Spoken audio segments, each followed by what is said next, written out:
Hi folks, it's Evo here from Thundermist Lure Company, and welcome to today's episode of Thundermist Fishing Tips, as we are going to showcase a few of your questions today. And Andrew wrote in, and he mentioned when he goes out fishing, he notices that a lot of people are using spinning reels, but he's out there almost the only guy using a baitcaster.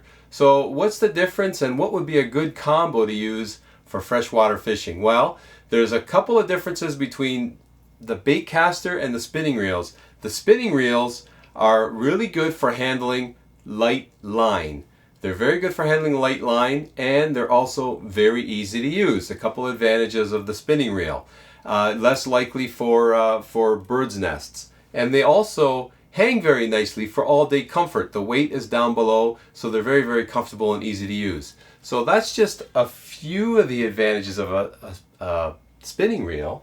But with a baitcaster now, the difference with the baitcasting reel is baitcasting reels are made for heavy line applications. So unlike the spinning reel for light line, the heavy line is better used on a baitcasting reel. And that is because it's a level wind reel. With thin line on a baitcast reel, what happens is as it's level winding with a little bit of pressure, it'll dig into each other and it'll cause a bird's nest. So, but the heavy line on the other hand, thick line, it handles very, very well. Whereas with the spinning reel, it doesn't handle heavy line well at all. It comes off like a coil. So, and the only other thing with baitcasters, why you don't see a lot of people using them, is because they are a little more difficult to use, because they can cause a lot of birds' nests. However, I do have a simple video for you. I'll put it up here. You can check it out, and it shows an easy way to use a baitcaster to avoid those birds' nests. Now, David wrote in and he asked, what's a good bait to use for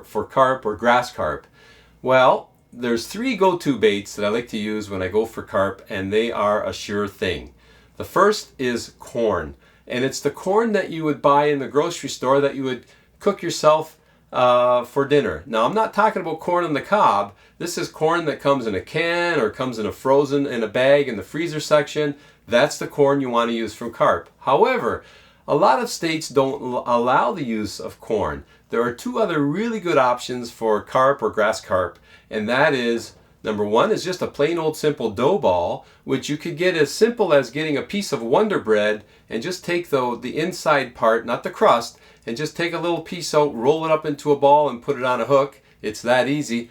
Or one of my favorites is to use a boilie. And there's different recipes for boilies, but you could make your own, you could buy them. If you want to make your own, I'll put a video up here again for you. You could check it out. They're easy to make and they work fantastic. Zero the Hero wrote in and he said where he's fishing a river that has a lot of debris and trees and structure, and he's limited to fishing with a bobber. So what other options would he have for fishing with lures?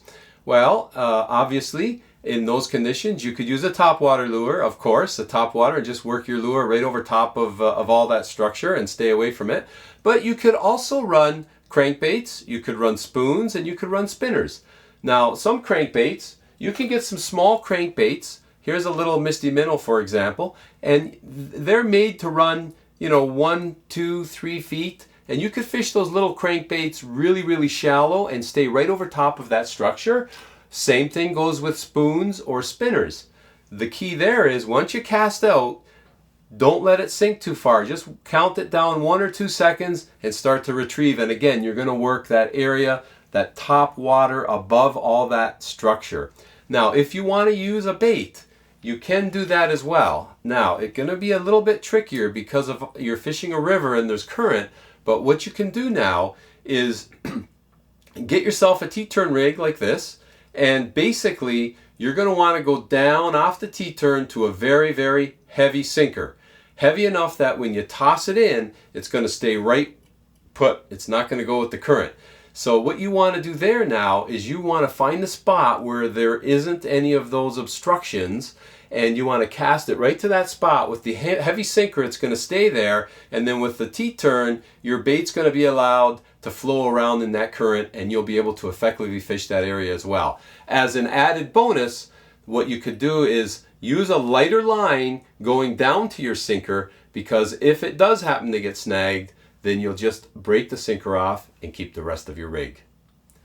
So folks, first of all, I want to thank you so much for writing in with those questions. We get some great questions every day, and if you have any more questions for myself or Antonio, our boatless angler, feel free to write in, and we're happy to answer your questions, and who knows, maybe we'll showcase one of them as well. But I want to thank you so much for tuning in to today's episode of Thundermist Fishing Tips, and as always folks, until next time, good luck and good fishing.